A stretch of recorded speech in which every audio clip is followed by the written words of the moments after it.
les gens ont compris que le christianisme est basé sur le fait que Jésus est ressuscité. C'est ça que les gens ont compris.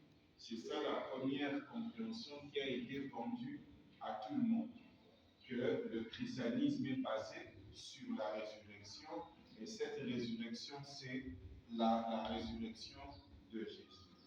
Mais nous allons voir que cela a un sens beaucoup plus large. Il dit, Dieu est un Dieu de variété, et tout le christianisme est basé sur la résurrection.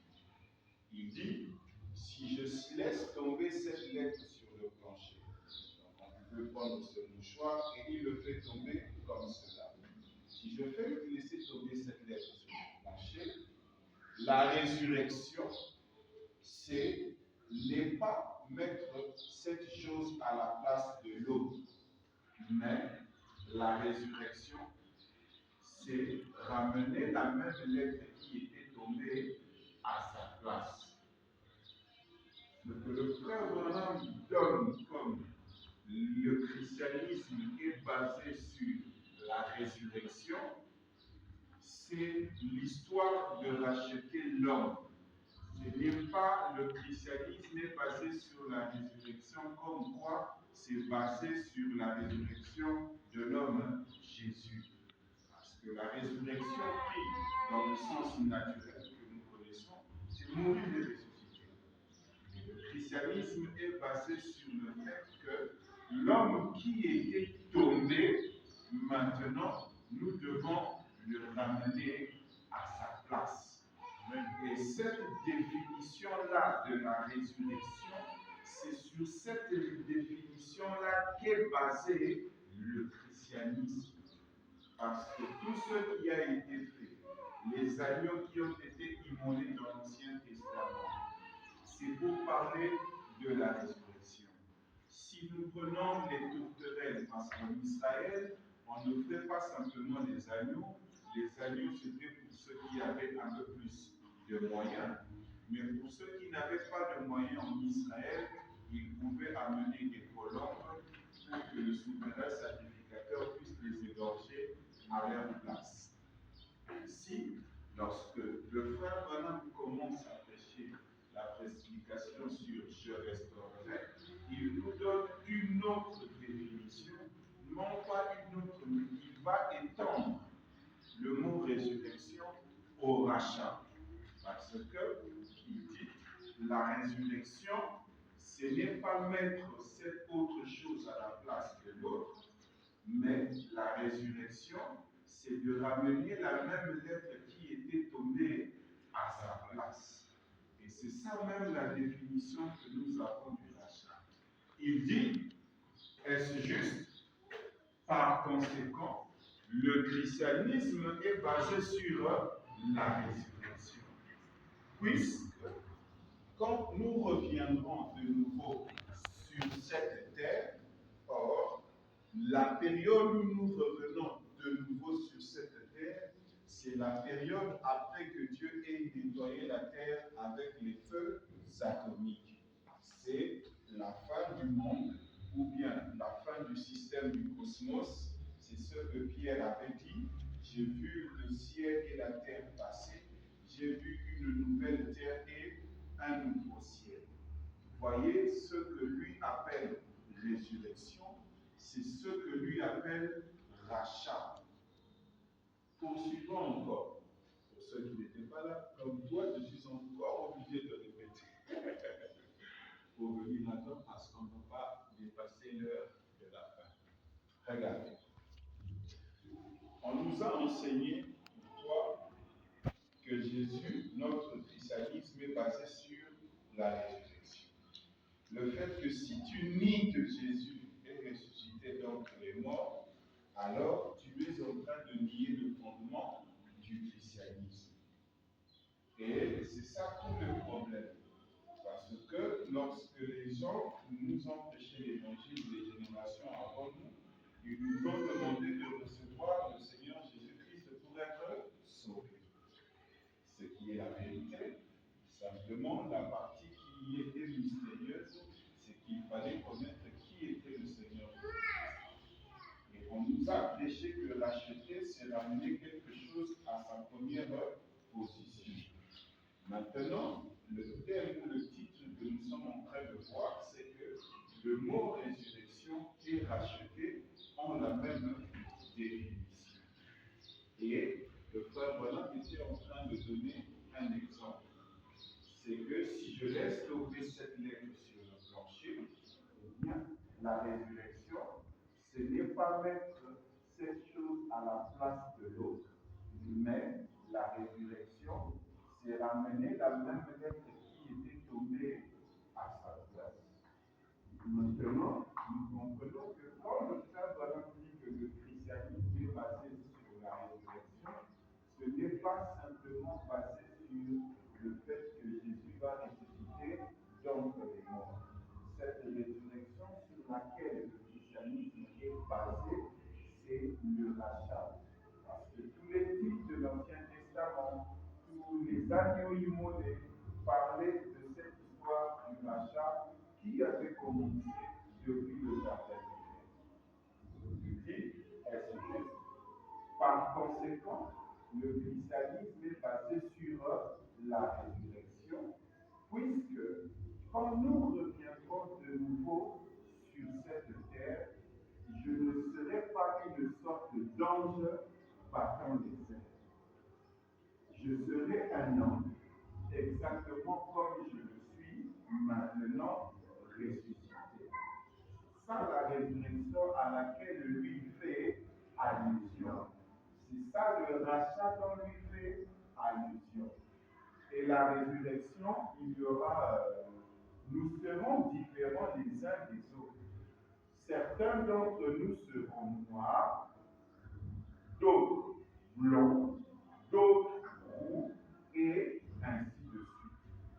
Dieu est un Dieu de variété. Il ne fait pas toutes les choses pareilles. Il a fait des grandes montagnes, des petites montagnes, des prairies, des lacs, des déserts. Il a fait des grands arbres, il a fait des petits arbres, des fleurs blanches, des fleurs bleues, des fleurs roses. Il est un Dieu de variété et ses êtres sont créés suivant une variété. Ce qui fait que, à la résurrection, si tu étais un Chinois qui a pris le message de ton époque, tu garderas la forme de Chinois. Si tu étais un noir comme nous, nous garderons nos formes. Si tu étais un oiseau, tu resteras un oiseau. Si tu étais je ne sais quoi, tu garderas ta forme parce que Dieu est un Dieu de variété. Poursuivons. Dans le livre d'Exode, première partie, il dit, eh bien, le livre d'Exode est un livre complet de la rédemption. Racheter signifie ramener, placer dans la position correcte. Ce qui fait que si on peut illustrer, pour le frère Branham, racheter, un homme a été créé pour marcher droit. Mais quand tu tombes et que quelqu'un te relève, c'est ce qu'on appelle racheter. Ce qui fait que tu pouvais être malade, mais quand tu quittes de la maladie à la bonne santé, tu as été racheté. Mais en d'autres termes, tu as été ressuscité. C'est ça le problème de l'évangile. C'est qu'il faut connaître les choses non pas dans un certain angle fixe, mais le prendre dans sa position la plus large, comme le frère Branham nous le montre. Or, cette définition-ci, c'est la même définition que nous avions lue lorsqu'il a parlé du rachat. Lorsqu'il a parlé de la résurrection, il dit, mais c'est ramener la même lettre qui était tombée à sa place. Et lorsque nous lisons dans le livre d'Exode, première partie, il est en train de nous donner pratiquement la même définition. Poursuivons. Racheter signifie ramener dans la position correcte. Quelque chose qu'on rachète, c'est ce qui est sorti, ce qui n'est pas à sa place régulière, à la place normale. Et racheter cela, c'est le ramener à sa place. Peu encore le dire. C'est comme quelqu'un qui était tombé dans un trou, le fait que vous venez le faire sortir de là pour pouvoir rentrer en communion avec lui, c'est ça qu'on appelle le rachat, la rédemption. Et vous remarquerez que l'homme a été mis dans le jardin d'Éden pour vivre éternellement. Alors tout ce processus que vous faites de la Genèse à l'Apocalypse pour le ramener à ce qu'il était en Éden, c'est ce processus-là qu'on appelle la rédemption, le rachat ou la résurrection. C'est ça le sens que le prophète donne à cela. Et le Saint-Esprit, au travers du sang de Jésus, il les rachète en les ramenant dans la condition convenable des fils et des filles de Dieu. Amen. Maintenant, retournons à notre sujet de Ruth et de Boaz, parce que c'est là que se trouve la partie la plus sensible. Dans le parole rédempteur, nous avons lu que lorsqu'on disait l'histoire de Naomi, c'est que celui qui l'achetait devait faire un témoignage public. Et on a vu que celui qui avait le droit de l'achat avait remis sa chaussure à Boaz, ce qui servait de témoignage qu'effectivement, il avait tous les droits et que celui qui avait le droit avant lui avait vendu son droit d'aînesse. Maintenant, donc on y avait vu dans le parent rédempteur, Boaz alla en rencontre de celui qui était devant la porte et il appela les anciens. Et il a appelé cet homme pour acheter. Dans cette parabole-là, le frère Manon nous montre que Christ, Dieu, devait d'abord racheter l'église juive pour avoir l'épouse des nations. On prend notre image du départ, c'est que dans cette parabole, Naomi représente l'église juive et elle représente l'épouse des nations. Regardez, vous direz, vous savez que l'épouse juive a été rachetée. Effectivement, l'épouse juive a été rachetée parce que l'épouse juive commence d'Adam jusqu'au pécheur mourant à la croix à côté de Jésus. Mais vous allez dire, oui, mais il y a Pierre, Jean, Jacques et André et les 12 apôtres qui étaient avec lui. Oui, bien qu'ils sont vivants, mais ils sont comptés dans l'église juive. L'épouse des nations, bien que cela a commencé à l'édition de la Pentecôte, mais la parole nous montre que cela commence lorsque notre messager Paul va pour prêcher aux nations. Parce que Jésus, en laissant l'Église, en ayant l'effusion du Saint-Esprit après son départ, les apôtres ont commencé à prêcher de Jérusalem jusqu'aux extrémités de la terre. Mais celui qui va accomplir, c'est aller jusqu'aux extrémités de la terre, ça va être le messager Paul. Pourquoi on rachète d'abord l'église juive? C'est que lorsque Jésus va mourir, lors de son ascension, il va emporter avec lui tous les saints de l'Ancien Testament. C'est la résurrection de l'église juive. Amen. Alors, dans l'espoir de s'obtenir une épouse des nations, il est d'abord obligé de prendre l'église juive. Maintenant, on voit que les types sont là. Prenons la flèche entre les 7 âges de l'église et le livre de Ruth nous pose un magnifique tableau de cela. Comment Boaz et Naomi avaient perdu leur collier, avaient perdu leur collier. Vous savez, vous m'avez entendu prêcher là-dessus, n'est-ce pas? Si vous m'avez entendu prêcher péché, cela, levez la main. Donc, vous comprenez bien. Il fallait que Boaz devienne un rédempteur. Parce qu'à la généalogie, selon la loi d'Israël, il ne l'était pas, il y en avait un qui était debout. Et il était le seul qui pouvait. Il fallait qu'il soit un proche parent. Et en rachetant Naomi, il a acquis Ruth. C'était Jésus. Boaz, c'était le type de Christ. Et en rachetant Israël, il a obtenu l'épouse des nations. Simplement, il fallait savoir quand est-ce qu'il a racheté Israël. Voyez-vous, il a obtenu l'épouse des nations. Donc, vous voyez, c'est vraiment très beau. Nous avons cela quelque part sur la porte, j'en suis sûr, si vous aimeriez la voir. La grâce a produit la personne de Jésus-Christ. Et maintenant, nous voyons que ce livre, Dieu a blessé sa tante, de Dieu, il est devenu homme.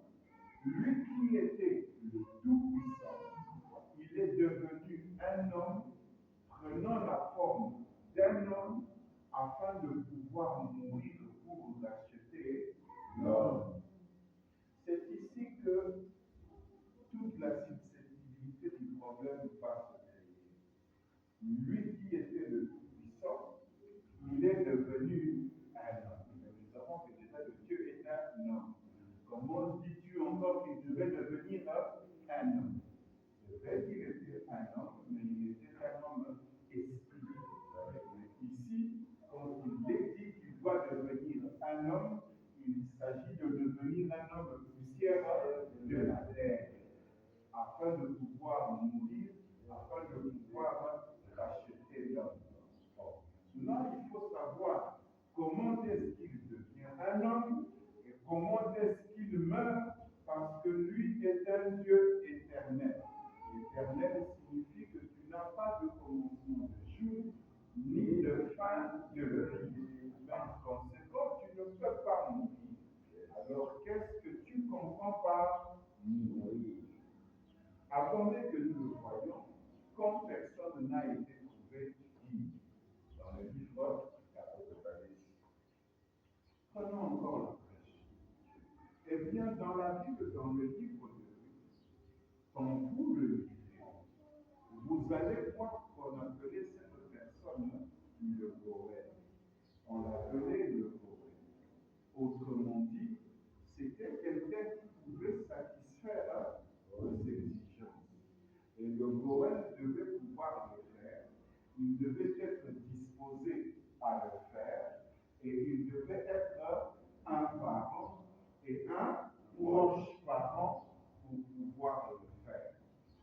Maintenant, Dieu est Dieu, le Créateur qui est esprit, est devenu notre parent quand il s'est fait homme. Vous voyez, il n'était pas notre parent en tant que Dieu esprit, mais quand il s'est fait homme, pour pouvoir prendre notre péché sur lui, en payer le prix et nous racheter et nous ramener à Dieu. Voilà le Rédempteur. Le Rédempteur, c'est le Dieu qui était esprit. Le Rédempteur, ce n'est pas l'homme que vous voyez.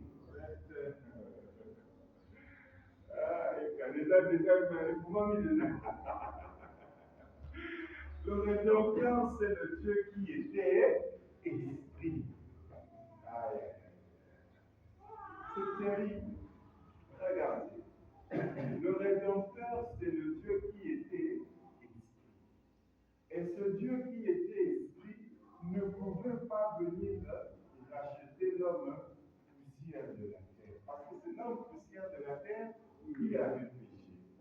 Ne pouvant pas le faire, il devait devenir un homme poussière de la terre. Mais lorsqu'il devient un homme poussière de la terre, les gens ont vu un homme né en Palestine qu'on a appelé Jésus. Aïe! Quand ils ont vu ça, il a dit, voici notre Rédempteur. C'est qui, d'une certaine manière, est vrai.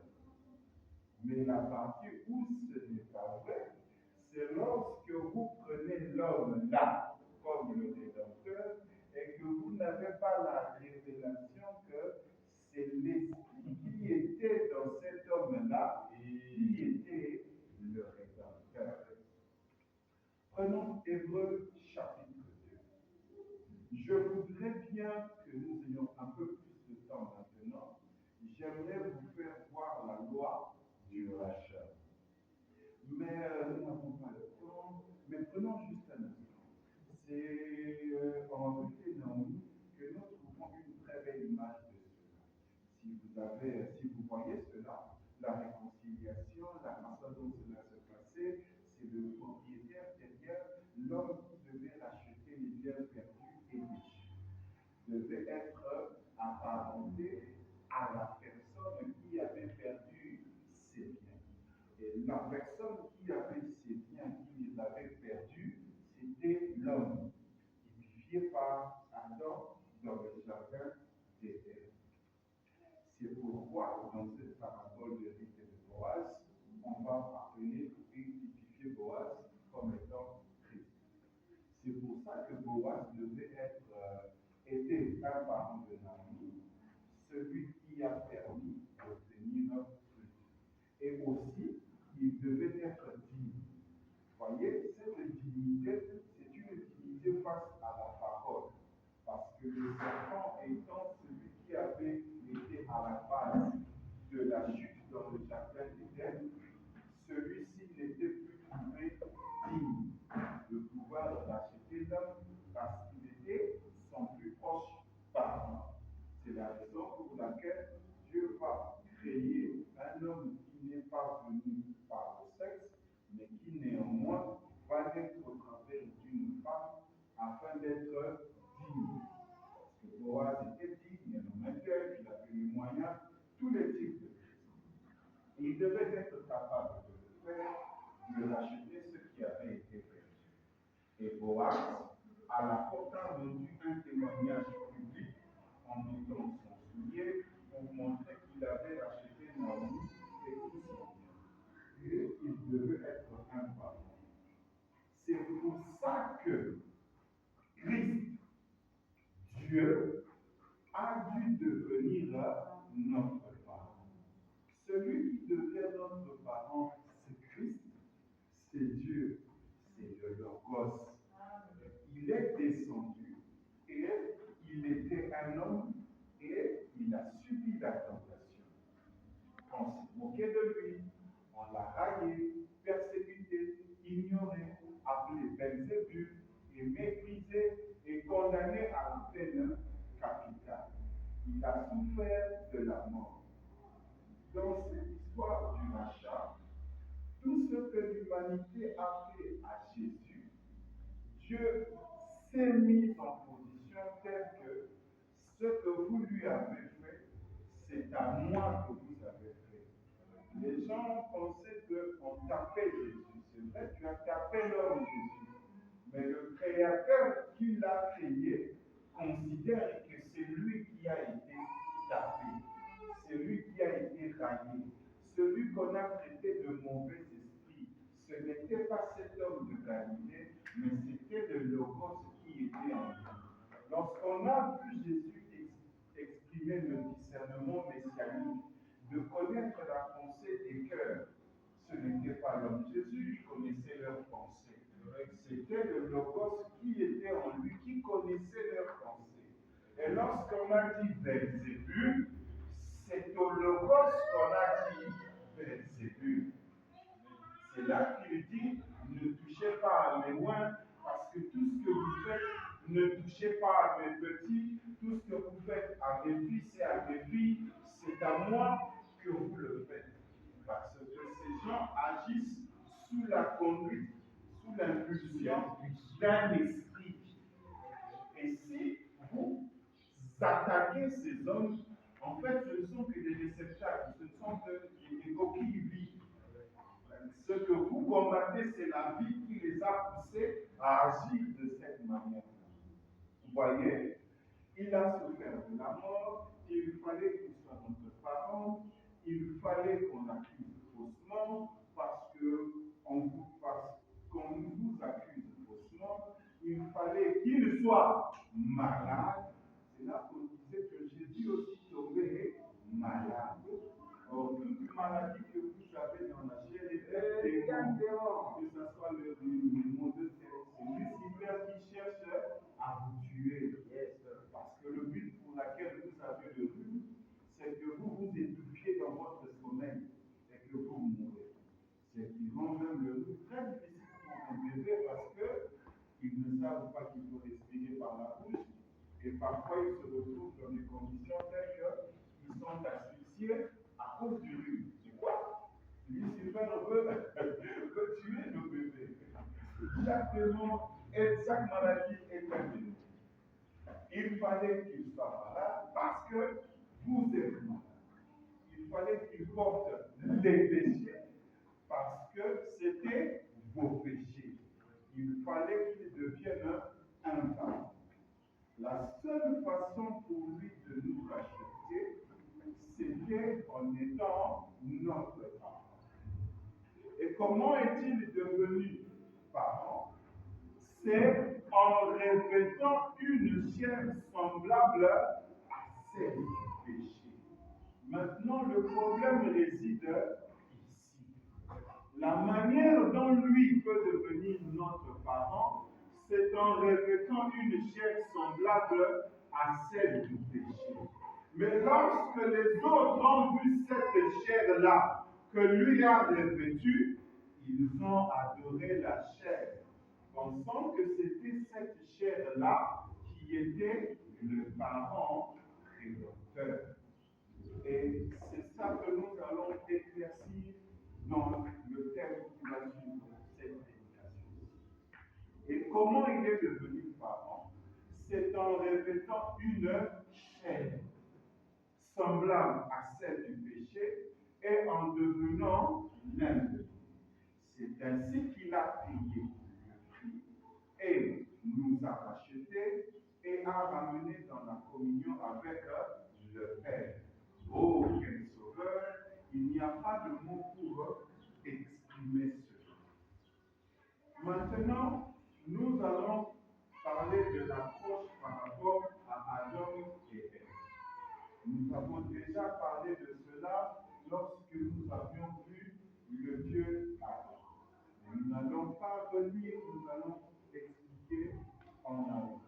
Parce que nous voulons atteindre la partie la plus importante, c'est de savoir qui est notre Créateur.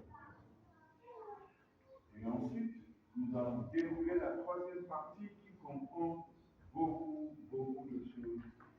Mais regardez, on a vu que lorsqu'Adam était tombé, disons, lorsqu'Adam était créé, il était créé seul. C'est-à-dire que Dieu, lorsqu'il a créé l'homme, il a créé les deux sexes, mais lorsqu'il va les matérialiser, le Seigneur ne va matérialiser que la chair physique du sexe masculin. Et nous avons vu ce qu'il va faire après, c'est qu'il va prendre la théophanie de l'homme et qu'il va le mettre dans le corps poussière de la terre qu'il avait créé. Et cette situation avait créé que Adam se sentait seul.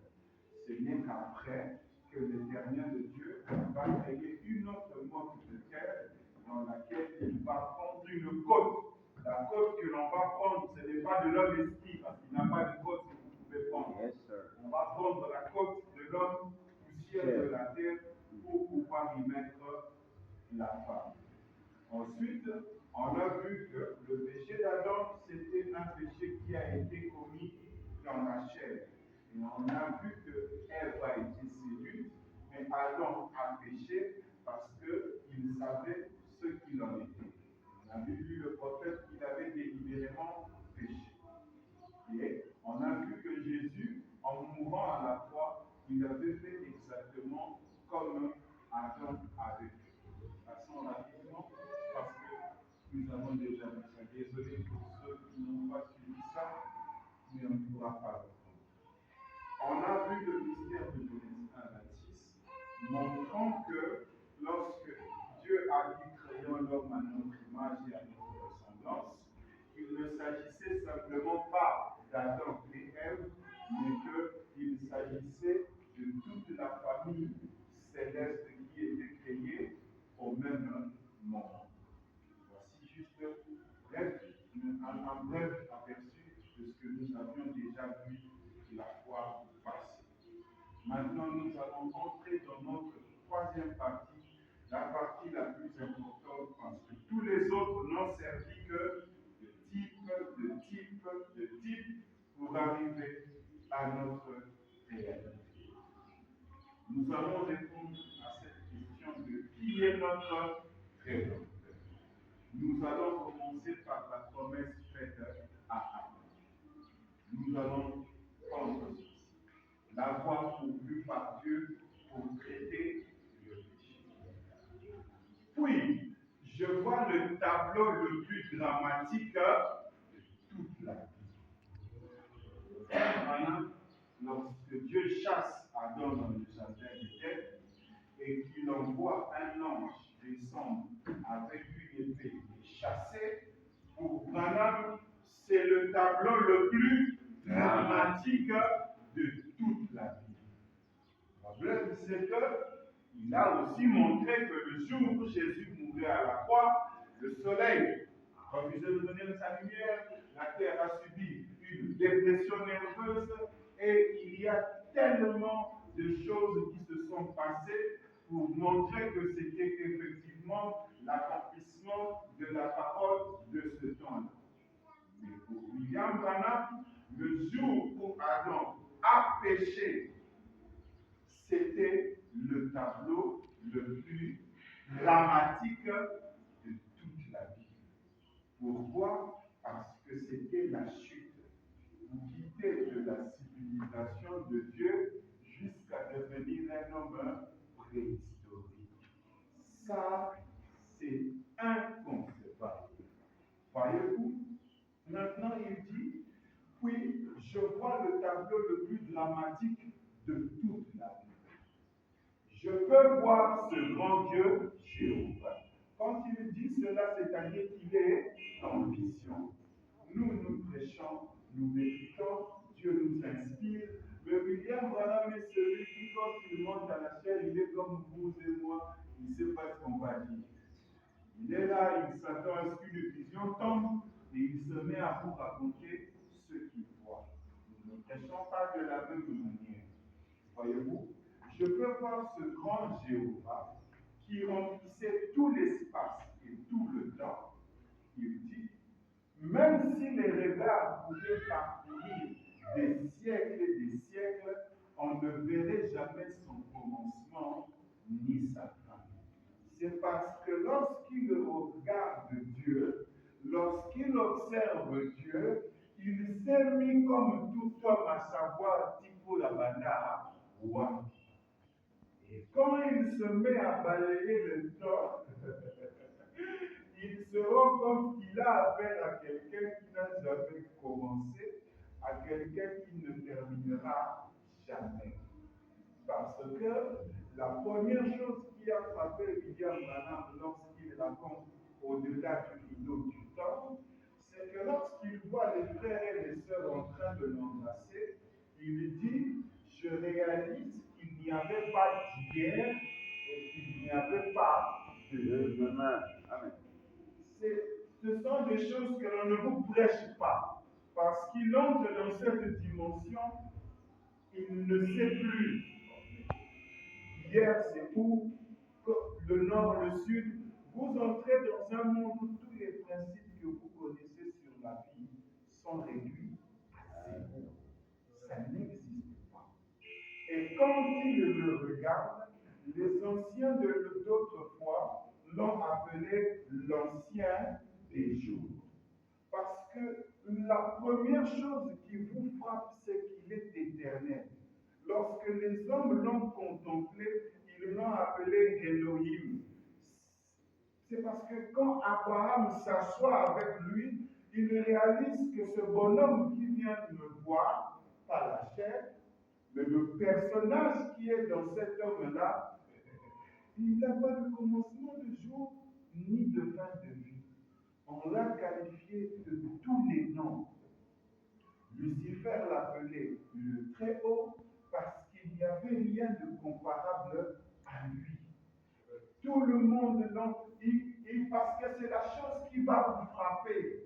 Il n'a pas de hier, il n'a pas de demain.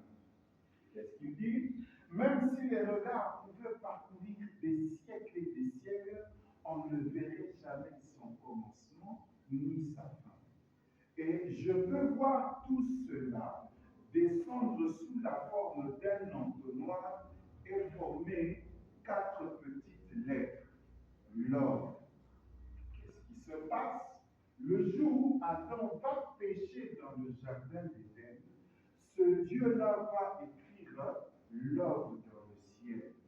C'est là que les anciens nous ont prêché que le Dieu du ciel parle anglais. Parce que c'est la première langue dans laquelle on a dû écrire. Mais vous ne trouverez pas écrit Dieu parle anglais.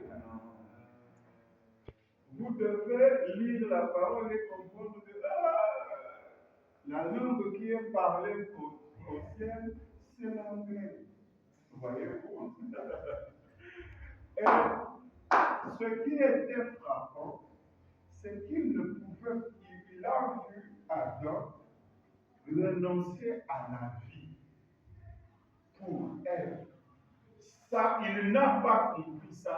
Ça l'a dépassé. Ça l'a inspiré. Il n'y a rien de mieux que de vivre éternellement.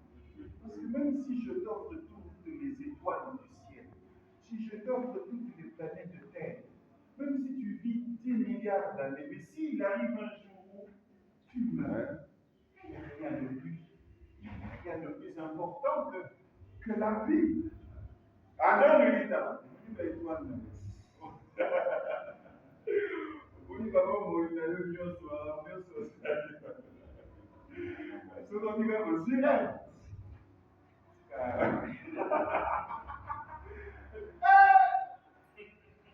Là, les événements là, il faut comprendre que les hommes se battent pour une femme. Que les lits catalans ne mettent pas bien ça. Les Coréens qui ne pas ça. Tu vas dire le petit qui va oui, il ça, les gens passent bien les mains. Tu n'as pas le deux dit que il faut pas toucher. Il est inspiré. Ce petit me montre que il faut mentionner l'amour. Qu'est-ce qu'il dit? Je peux voir tout cela descendre sous la forme d'un entonnoir et former 4 petites lettres. L'ordre, amour. Il ne pouvait pas supporter de voir son fils et sa fille s'en aller dans la disgrâce. Tu les punis, tu les tapes. Alors il a dit, je mettrai inimitié entre ta semence et la semence du serpent. C'est ici la promesse qui a été faite à Adam. C'est la toute première promesse. C'est la plus belle de toutes les promesses. Et c'est tout ce qu'Adam cherchait. Parce qu'Adam savait que je suis une partie de lui. À la fin de l'histoire, il ne saura pas me détruire. Il va briser toutes ces lois s'il doit les briser, mais il me cherchera.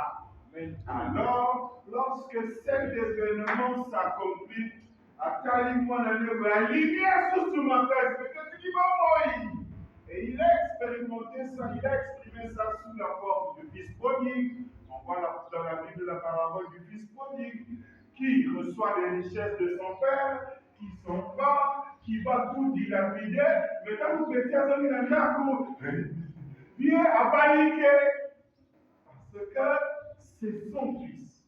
Et lorsqu'Adam est parti, lorsqu'il a refusé tout ce qu'il avait, sa vie, vient dans l'homme, la manière dont vous aimez vos enfants, vous devez savoir que ce n'est qu'une image. Amen. Ce n'est qu'une image du Seigneur. Nos enfants sont pas têtus, on les tape. Nous-mêmes, nous avons été têtus vis-à-vis de nos parents. On nous a tapés, on nous a fait tout ce qu'on a pu nous faire. Mais, quand maman apprend que vous êtes malade, elle vous appelle, n'est-ce pas? Yes. Elle dit que vous allez avoir mal.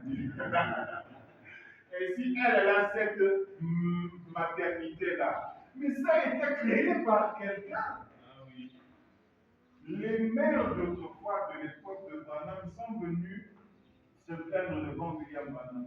Frère Branham, mon fils est en prison, il a rencontré de mauvais amis, ils se sont mis dans des conditions très difficiles, et voilà. Mais c'est quand même mon fils, hein, et je l'aime. Je suis venu pour que tu fasses quelque chose. Ça me l'a taponné, mais c'est un abîma. Ata abomaki, ata zakuluna. C'est la raison pour laquelle vous voyez que même quand on arrête les kuluna pour les mettre à mort, les mamans, les membres de comité, mais comment qui ne va pas commander? C'est la maternité. Voyez-vous? Et ça, c'est Dieu qui en est l'auteur. Quand il punit son propre fils, quand il le tape, ce n'est pas que nous les haïssons, nous haïssons nos enfants, mais là, vous voyez, tu l'as tapé, mais là, tu vas avoir une progression, ma biscuit là, bonbon. Vous voyez, vous faites ça. Tu l'as tapé parce qu'il ne veut pas étudier, parce qu'il ne veut pas aller à l'école, tu vas pas calme. Tu vas maman comme quête. Dieu mon corps, vous voyez-vous? Et c'est la même chose qui se passe avec lui. Et lui donne une promesse parce qu'il n'a pas autre chose qui a plus de valeur qu'il pouvait donner à Adam, si ce n'est que sa propre parole. Dieu n'est pas quelqu'un, s'il veut te donner quelque chose, il prend la Bible à préciosité. C'est vrai qu'il peut te donner la Bible, la voiture, la maison, mais ces choses-là n'ont pas de valeur comparée à sa parole. Mais s'il te donne sa parole, qu'il te guérira, qu'il te bénira, donc c'est la seule chose qu'il peut te donner. Peu importe tout ce qui va exister, les difficultés, les problèmes, parce que les cieux et la terre peuvent passer. Mais sa parole, elle ne passe pas. Quand elle sort, elle reviendra avec les effets pour lesquels c'est sorti. Dans vos problèmes, dans vos difficultés, prends simplement une écriture. Oh là, les athées, oh Makamukala. Il a dit qu'il avait des procès de paix. Même si nous ne comprenons pas ça, mais c'est un procès de paix. Sachez que ça va venir. Cette paix-là qu'il a promis, elle va venir. Parce qu'il n'a pas un autre gage. À cause qu'ils sont $1000, $10 000, l'éternel qui est, il faut qu'il te donne sa parole.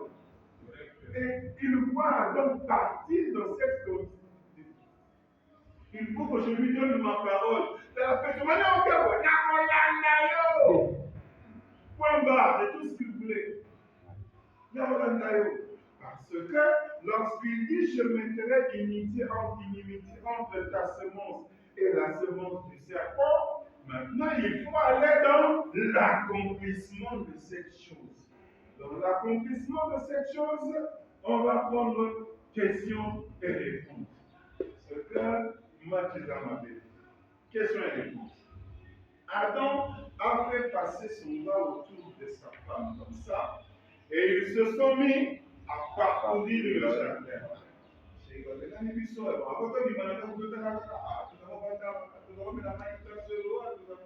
C'est un peu comme vous avez aimé une maison, mais bon, vous avez un petit salaire, un petit loyer. Ah, mais bon, mon nostalgie est amie. Alors, il prend sa femme,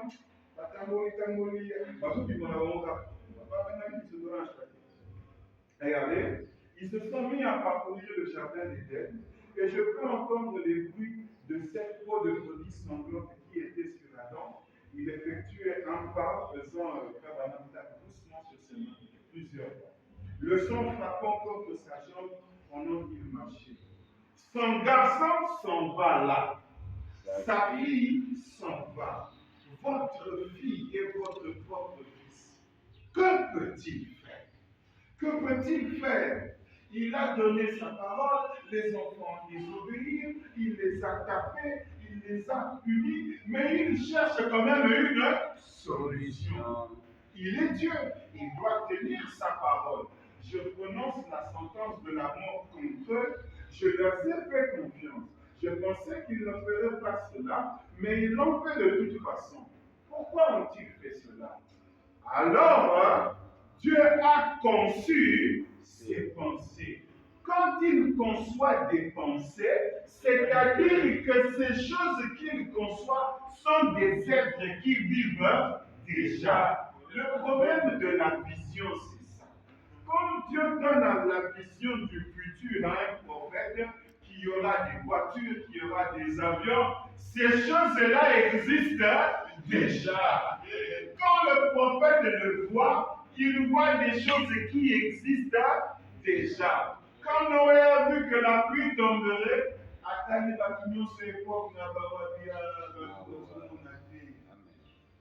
cette pluie existe déjà. Donc, que l'humain ou qu'il vive, mais Noé savait que cette pluie-là existait déjà. Donc, il n'y avait pas de possibilité. Votre bénédiction existe déjà. C'est-à-dire qu'il n'y a pas de possibilité que vous ratez un mot. Tu es rétrograde aujourd'hui, mais parce qu'il avait prévu de te bénir, il est celui-là qui va pouvoir d'un agneau, il est de celui-là qui va pouvoir un frère pour te ramener dans ta position, il est celui qui va te ramener en prière, mais la bénédiction, ça existe déjà. C'est ça le monde de la foi. C'est que vous ne pouvez pas perdre, vous ne perdez rien. Si tu n'as pas, demande. Parce que c'est toi qui es dans l'expectative. Mais pour lui, quand il regarde tous les jours de ta vie, il a déjà donné. Il a déjà guéri.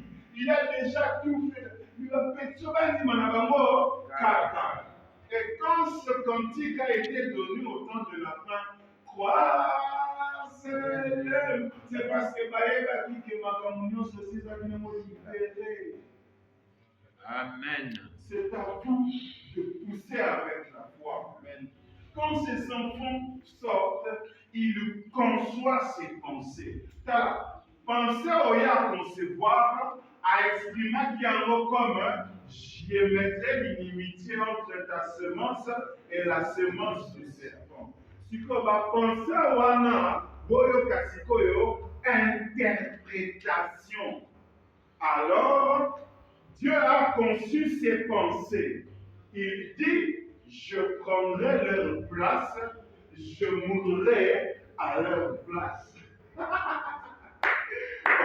Mais les mots qui sortent, ce n'est pas ça. Les mots qui sortent, c'est ça que c'est ça que je mettrai inimitié. Inimitié, c'est-à-dire que histoire en Palestine et en Israël. C'est ça l'inimitié. Or, si tu le suis par les mots qu'il dit, c'est comme si il y a une race A, une race B, mais c'est ce que tu exprimes. Mais les pensées qui sont derrière, c'est, il dit, je prendrai leur place, je mourrai à leur place. Oh, dis. Toi, tu es un Dieu éternel, comment vas-tu mourir à leur place? Tu ne meurs pas, tu n'as pas de commencement de vie. Tu es même la vie elle-même. Yes. Comment est-ce que tu vas mourir? Vous voyez, il faut chercher l'interprétation.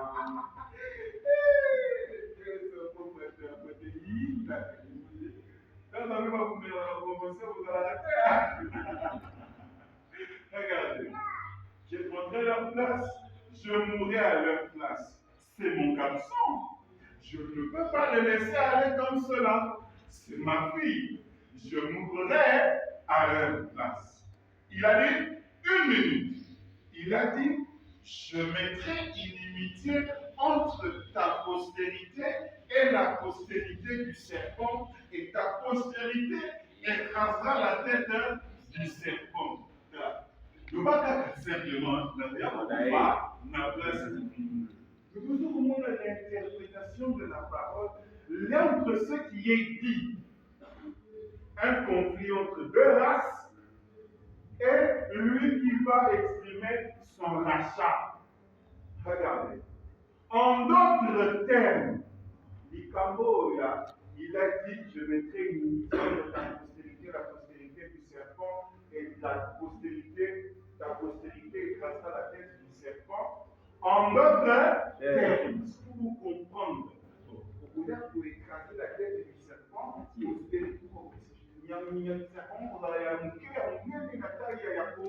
c'est quoi que tu racontes? En d'autres termes, un jour, je couvrirai de l'ombre une vierge. Je descendrai. Ce jour-là, où il couvrira la vierge de son ombre, qu'est-ce qu'il fera? Il descendra. Et je serai pécheur moi-même. Et je prendrai la place du pécheur. Amen. Il y a moins la postérité de la femme écrasée dans la tête du serpent. Vous voyez, il y a moins de comment vous faites là interprétation. Vous toujours non, vous adorer. Ce que je suis interprété de la télé, plutôt d'ailleurs, ça symbolique, pour ma testimony. Regardez, l'homme a été créé à l'image de Dieu, et ensuite Dieu a été créé à l'image de l'homme pour racheter l'homme et le ramener à lui-même. Dieu a pris sa place. C'est ainsi que je sais que Jésus est Dieu. C'est vrai. On dit ok. Donc, on comprend que naturellement, je prendrai sa place, je mettrai une inimitié, je descendrai dans une vierge, je la couvrirai. Donc tout ce que tu dis là, l'aboutissement final, c'est ça. Donc c'est le problème des Écritures. Entre ce qui s'accomplit, entre ce qui est dit, c'est le jour Et la nuit. Entre ce qu'il pense et ce qu'il exprime, c'est là qu'on dit que d'abord, on a dit que vos pensées parlent plus que vos paroles, mais les œuvres sont l'expression de la foi. Il est dit plusieurs choses, que la pensée qui est derrière l'écriture est plus forte que l'écriture elle-même. Il est dit que la lettre tue, mais l'esprit vivifie. Ce sont ces choses que vous devez chercher. Tu vois, Hugues, comment les choses commencent. Parce que quand on va entrer dans les détails de cela, ça va être terrible. Prenons la mort d'Adam. Parce qu'il a péché, il devait naturellement décéder. Prenons dans le véritable sceau de Pâques. Christ mourut au calvaire. La manière dont il est allé jusqu'à cette croix. Je lisais un petit livre il n'y a pas longtemps. Quand il a mis son tapon à livre, je lisais un petit livre il n'y a pas longtemps pour une certaine recherche. En effectuant cette recherche, j'ai trouvé quelque chose de très surprenant. Je fais cette tapon à livre, on a tapon à hauteur. Comme ça, quand il mentalisait le livre. Et vous devez le croire, lui, sur parole. Il vous parle en vision, vous le croyez. Bon, il vous dit que j'ai lu dans un livre, qu'il a trouvé quelque chose dessus. Même s'il ne vous dit pas c'est de quel livre dont il s'agit, vous croyez là sur parole. C'est ça le problème avec le prophète. Vous devez le croire sur parole.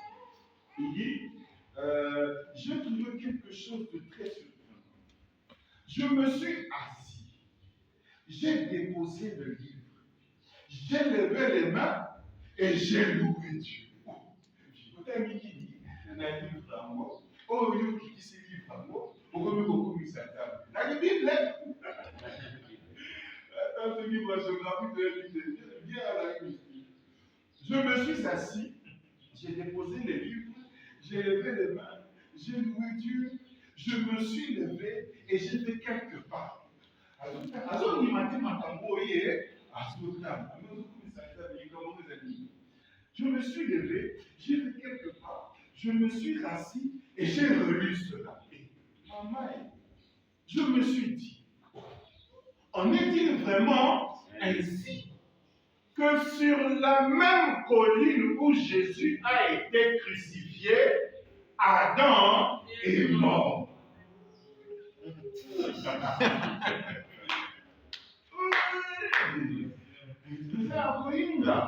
Il faut croire à un prophète. Et les Cameroun, ceux qui allaient dire que ça lui encore pour qui vont dire mais il tombe sur un livre qui le déclare. Maman, comme une copie Satan. Adam a été sur la même colline où Jésus a été crucifié, Adam est mort et a été enseveli sur la même colline où Jésus est mort, qu'il a été enseveli sur la même colline où Adam est mort. Qu'il est mort à Golgotha et qu'il a été enterré à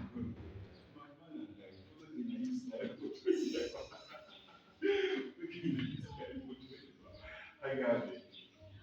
La terre d'Israël dans la Bible est la terre de ce côté-ci du Jourdain, à l'est du Jourdain.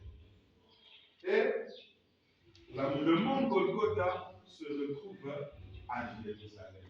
Jérusalem, moi, il y a la Palestine. Simplement, à l'époque de Jésus, la ville avait toute une autre architecture. Il y avait au sommet de la montagne de Jérusalem, là où il y avait le temple, avec le parc extérieur, le lieu saint et le lieu très saint. Et à l'époque, quand David a fait de cela la cité de David, Israël représentait qu'il était quelque chose comme ceci. C'était une ville clôturée. Maintenant, lorsque Salomon va venir, il va étendre la ville à la clôture que nous voyons. Et Golgotha se retrouvait en dehors de Jérusalem, juste ici à cet endroit. Aujourd'hui, cette montagne-là, c'est celle-ci. C'est ça le mont Golgotha aujourd'hui. Vous voyez bien que toute la civilisation d'aujourd'hui contourne cela. On a appelé ça comme un site historique ou un site touristique.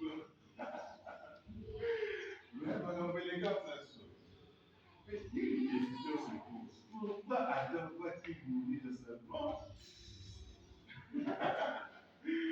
On verra ça. Regardez. Il a lu ça dans son livre, il est mort à Golgotha. Et je me suis dit, comme ça tombe bien, que ce soit vrai ou faux, c'est le livre qui le déclare. Mais disons que ce soit juste. Moi, avant qu'il y avait dit saut. C'est-à-dire que monter, descendre. Nous avons un insigne, le signe. Le premier Adam étant mort et a été enterré, il repose encore là dans la poussière. Vous voyez, il y en a un qui est encore dans la poussière. Qui est avec ça qui est tué, poussière. Tu retournes là. Mais voilà verset 6. Le jour où Jésus monte dans Acte 1 avec les saints de l'Ancien Testament,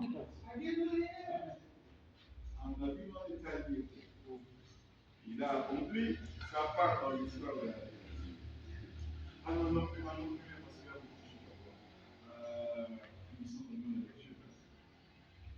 choses. Le premier Adam est donc mort et a été enterré, puis il repose encore là-dedans dans la poussière, car il a représenté le monde et les gens dans le péché. Prenons la brèche entre l'Église et l'Église. Mais la loi de Dieu admettait un substitut. Ce qui fait que lorsqu'Adam est tombé dans le jardin d'Éden, Dieu est allé lui-même immoler un animal, parce que sa loi admettait un substitut. Maintenant, ce qui passait. Si Dieu n'avait pas offert d'accepter un substitut, mais l'amour l'a contraint à le faire. En effet, l'homme n'avait pas moyen de revenir. Et il n'y avait aucun moyen pour lui de revenir. Il était fini. Mais la grâce de Dieu a satisfait à ce parent rédempteur en la personne de Jésus-Christ. La loi l'exigeait. La grâce a satisfait à ses exigences. Oh, grâce infinie de notre Dieu, la loi de Dieu exigeait un substitut innocent. Qui était innocent? Tous les hommes étaient nés sexuellement, par le sexe, tous. Et le seul qui ne l'était pas, il avait perdu les droits à la vie éternelle et à être roi sur la terre. Voyez-vous, nous tous qui sommes nés après Adam, nous sommes nés par le sexe. Mais lui, Adam, qui était créé selon la voie parfaite de Dieu, il avait perdu tout et il ne pouvait donc pas. Oh, quand je pense à ce passage de l'Écriture, car tu nous as rachetés pour Dieu, et ainsi nous régnerons et serons rois et sacrificateurs sur la terre. Oh là là, quoi donc? Le parent rédempteur. Oh, quelle belle histoire. On pourrait la raconter ici. Remarquez, la loi exigeait que ce soit un parent rédempteur qui rachète un bien perdu. La grâce a satisfait à cette exigence en la personne de Jésus-Christ. Un parent devait naître de la race humaine. Ce qui fait que l'accomplissement de cette promesse qui a été faite à Adam, c'est lorsque Jésus-Christ est mort sur la croix. Maintenant, il faut entrer dans les détails de la mission. Qui est notre Père rédempteur?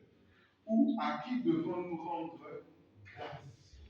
Parce que cela fait débat parmi les assemblées du message. Prenons dans Colossiens 1. C'est Paul qui parle. Il y a les Colossiens, les Philippiens, les Romains, les Éphésiens et tant d'autres.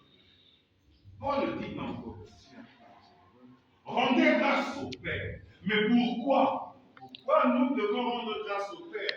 Et puis encore, qui est ce Père à qui nous devons rendre grâce? Rendre grâce au Père qui nous a rendus capables d'avoir part à l'héritage des saints dans la lumière. L'objectif, le motif pour lequel nous devons rendre grâce au Père, c'est qu'il nous a permis d'avoir part à l'héritage des saints dans la lumière. Ok. On peut y aller. Ça s'arrête pas là. Qui nous a permis d'avoir part à l'héritage des saints dans la lumière. Qui nous a délivrés de la puissance des ténèbres.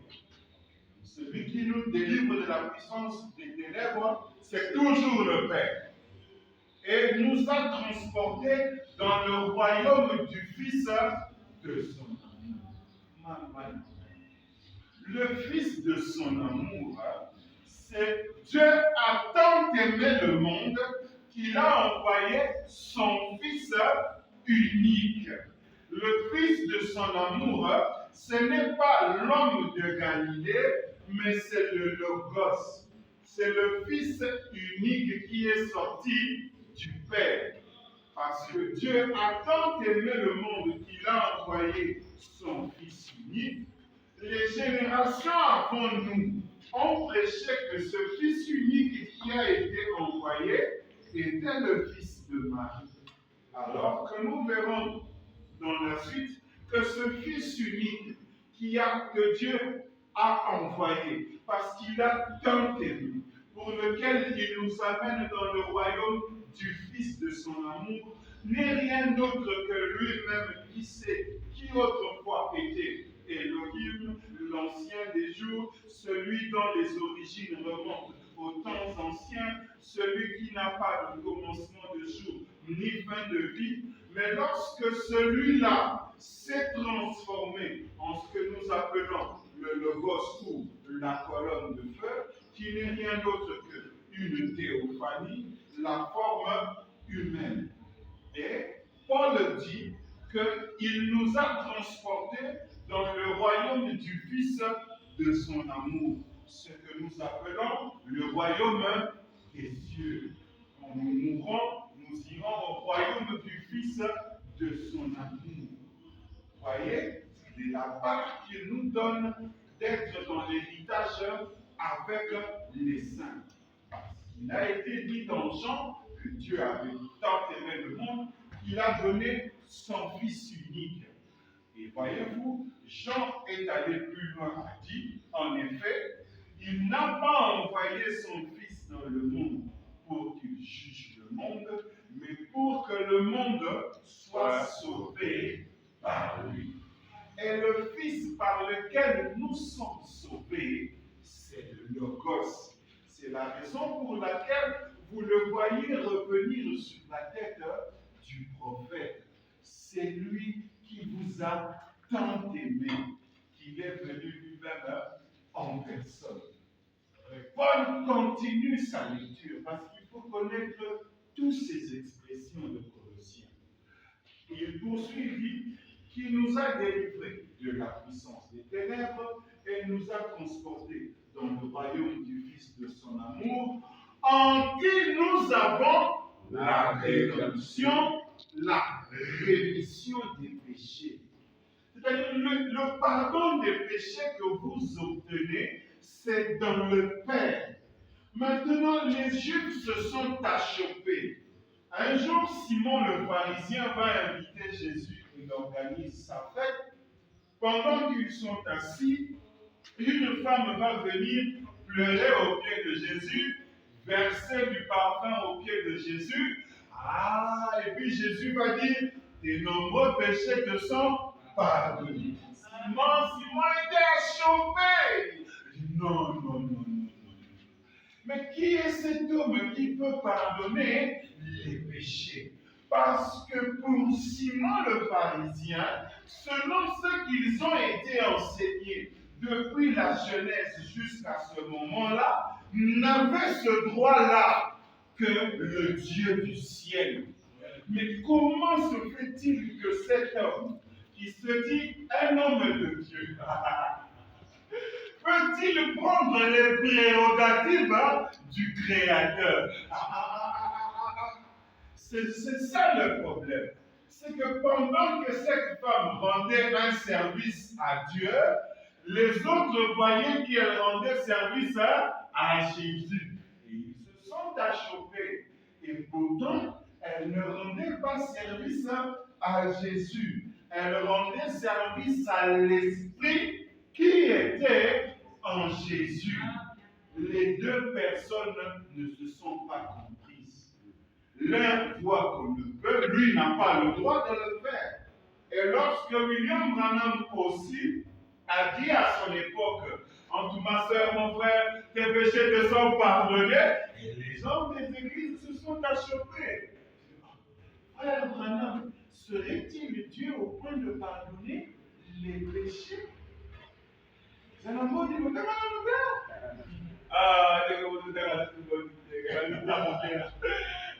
faut pas me déléguer au côté il faut me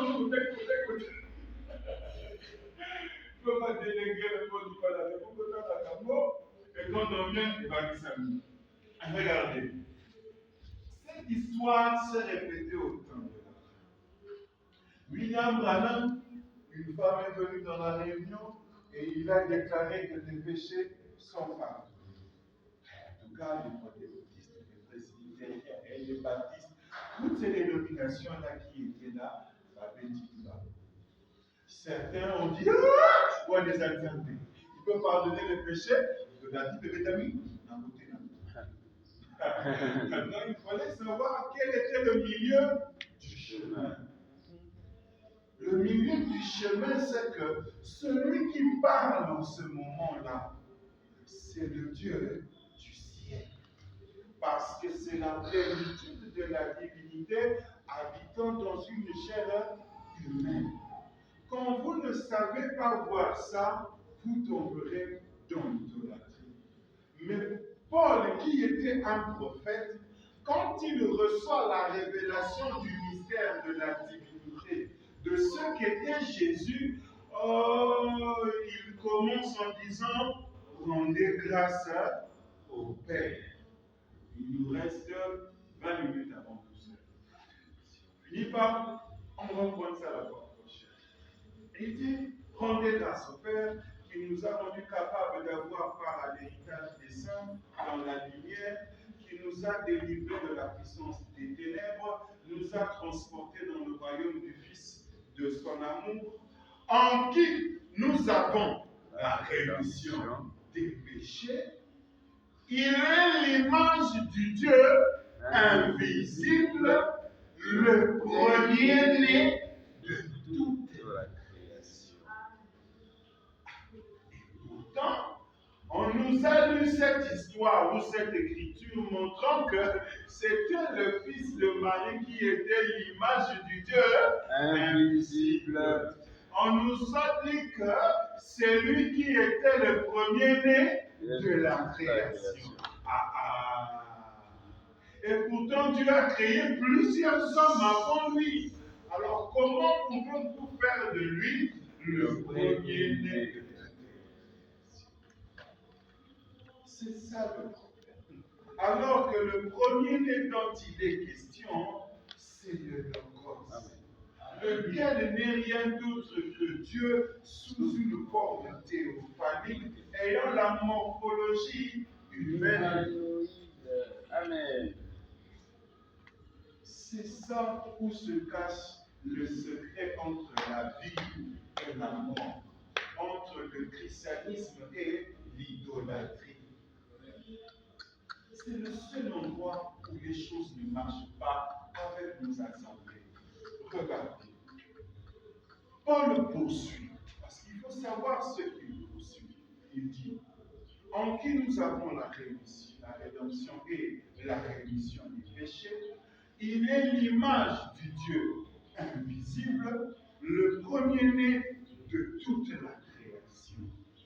Car en lui ont été créées toutes les choses qui sont dans les cieux et sur la terre, les visibles et les invisibles.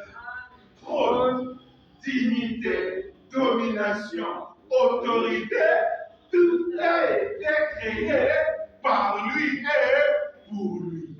Vous voyez le problème? Il ne fait rien pour vous. C'est ce qu'on appelle un égocentrique. Quand Lucifer a vu que tout a été fait par lui et pour lui, il s'est achoppé. Il s'est achoppé. Non. Donc, il est arrivé à la conclusion que Ataïe Moko, Atalamiko pas naïe. Donc, il est dans une situation où tout ce qu'il fait, il n'est rien d'autre qu'en train de servir l'Éternel. Amen. Il se trouve désobéissant, occupant la mauvaise position. Tout ça, c'est pour servir l'Éternel. Et à la fin, il va me détruire. À la faux! Il va commencer une rébellion parce qu'il s'est achoppé. Le problème, c'est que vous devez rester dans l'image que Dieu a faite. Il a fait de toi un homme à la peau brune. Le jour où j'essaierai de devenir ne serait-ce que clair comme Jemima, Mama et Ngoloana. Attends, vous me ce jour-là, attends, vous disait à telle malade et bâti, vous n'êtes fort que lorsque vous restez dans la position dans laquelle Dieu vous a mis. Amen. En dehors de ça, tu m'amènes à faire le travail de l'huile, c'est tout le plus grand des pourris qu'au monde a nous donné. Je dois faire ton travail, mais je serai le plus incompétent. Je serai incompétent. Pour être fort, restez dans la position dans laquelle Dieu vous a placé. Que ce soit dans la couleur de vos peaux, dans la manière de vous tenir, dans les métiers, dans les dons, soyez simplement sûr que là, on a dans ça là, nous sommes en position, nous sommes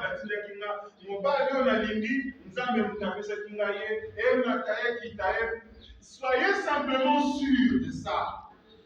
Parce que si vous sortez de cela, il n'y a pas de problème. Nous allons simplement constater la ruine à la fin.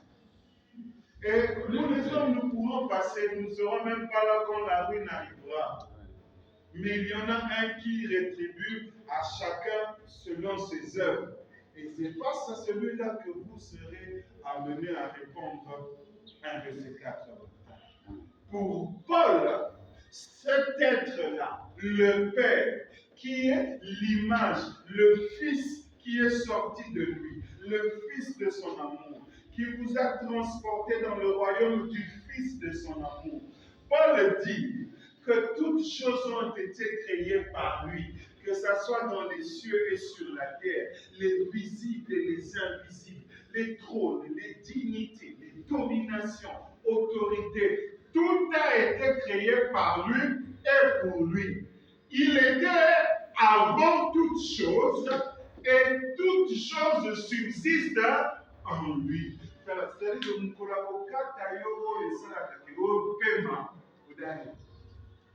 Lucifer subsiste depuis des milliards et des milliards d'années, mais il ne subsiste pas par lui-même, il subsiste par lui. C'est-à-dire qu'il n'y a rien, quand vous regardez l'espace tel que c'est là, toutes les étoiles, toutes les planètes à sa place, le jour où le Créateur n'est pas là. Des œuvres d'un ça ne subsiste qu'en lui. Toutes les fondations, les fondements, votre mathématique, votre chimie, tout ça, ça subsiste en lui. Le principe qui fait que tu prends l'eau, tu chauffes ça à 100 degrés, ça devient de la vapeur. Ce principe-là, il ne subsiste pas par vous. Il subsiste en lui. Et le jour où il dira que si tu chauffes l'eau à 100 degrés comme une glace, Comme glace. Ces choses subsistent par lui.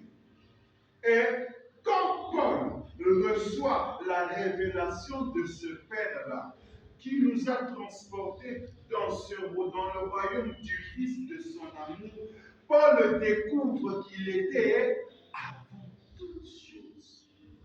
Tout. Et passer le tableau, Paul voit qu'il subsistait avant toutes choses. Que celui qui était avant toutes choses, c'est le-même qui s'était que roi d'Israël. Vous dites comment la Marie calme. Et regarde, Paul va plus loin, il dit, il est la tête du corps de l'Église. Quand vous voyez ça, hein, il est en train de vous dire qu'il est la tête du corps de l'Église. Nous tous là, on est représentés ici. Yes. Amen. Il n'y a rien qui est fait au hasard. Amen. Tout est très bien calculé au moindre détail. J'ai parlé avec Hugues, je lui disais, avec mon ministère, Kala. Mais aujourd'hui, je me mets à prêcher. Je dis à Hugues, tu penses que j'ai bouleversé le programme de Dieu? Il dit non. Tout ce temps-là où je priais, c'était pris en compte dans l'écoute. Tout ce temps-là où je pensais que là, au sommet d'un niveau de comme le plus grand architecte de l'Afrique du Sud. Tu penses que lui est en retard? Non. Il a pris ça en considération. Pendant que vous faites vos histoires là, vous pensez que vous priez loin? Non. Vous accomplissez son programme C'est pas un Dieu qui... Le hasard, chez lui, n'existe pas. Il n'a pas le hasard. Il a tout calculé. Les hommes de science vont vous dire, si tu prends la pierre, tu jettes dans l'eau, les vibrations vont partir. Même si tu ne les vois pas. Mais quand la pierre est entrée, ça a créé une ondulation dans la zone. Ça ira, que ce soit l'océan, que ce soit quoi, même si vous ne savez pas retracer, ça ira jusqu'au bout. Et ça reviendra là où la chose a commencé. Maintenant, le Dieu du ciel est celui qui a passé son temps à calculer tout ça. C'est ce qu'on appelle être infini. Être infini, c'est prendre tous ces morceaux de terre et se mettre à compter chaque grain. Soit par exemple, oublie beaucoup, quand tu vois toutes les poussières, être infini, c'est connaître le nombre exact. C'est-à-dire que tu peux te tenir de dire, Seigneur, combien de grammes de poussière il y a sur la terre? Il te donnera non seulement le chiffre exact, mais tu n'auras pas de terme. S'il doit te donner ça sous le forme de chiffres, peut-être tu écris million, milliard. Tu n'auras pas d'écriture pour exprimer ça. Les gens ont chanté, Seigneur mon Dieu, quand dans mon état de monde, je considère le monde fait par tes mains. Ce n'est pas possible. C'est quelqu'un pour lequel vous ne pouvez même pas penser. Quand Lucifer a passé 10 000 ans à l'observer, à craquer. Ce n'est pas un Dieu qu'on approche par le raisonnement. C'est un Dieu qu'on approche par la foi. Ce n'est pas un Dieu qu'on approche parce que je sais faire, j'ai des... Non, non, non. D'ailleurs, quand vous êtes comme ça face à lui, il ne vous utilisera jamais. Il doit te bénir là où un jour tu vas t'asseoir.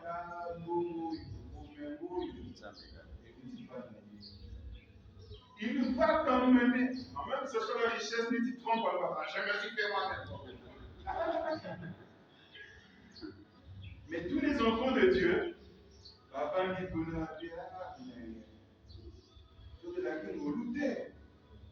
David a dit que ta bonté valait mieux que la vie. William Branham s'est acheté. Comment est-ce que la bonté peut-il valoir au-delà de la vie?